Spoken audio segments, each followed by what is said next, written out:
For me, PBL stands for Problem-Based and Project-Based Learning, and it all derives from the reform universities that were established during the 60s and the 70s.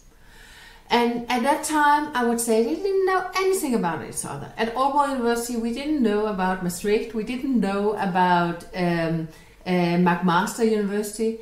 We learned about it during the 90s, where we actually formed a network among all the universities that in Europe at that time that were more student-centered in their pedagogical approach.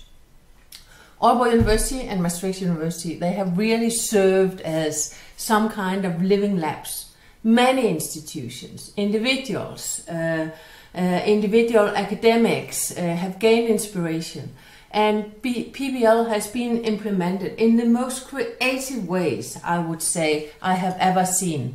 It can be that it's just PBL, it can be cases and can be projects. It can be open problems where the students are allowed to go out and find and formulate their own problems.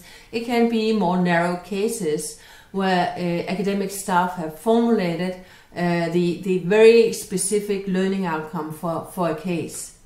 The variation in the practice is enormous. There are small teams, there are big teams.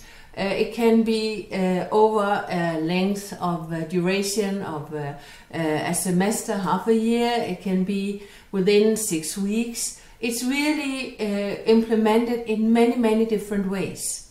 And it's also how it should be, because a curriculum is a social construction, and a curriculum is something that is not given by nature, but it's really made by academic staff, trying to also choosing the teaching and learning methodologies where it will fit and it will serve the learning outcomes in the curriculum.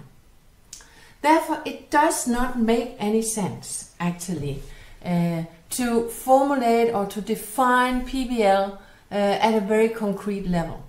It makes much more sense to formulate PBL, problem-based, project-based learning, as a set of learning principles where you can apply these principles in many different ways at the concrete level. That means that it gives variation, but all PBL curricula should meet the criteria or the criteria or the PBL learning principles in one way or another.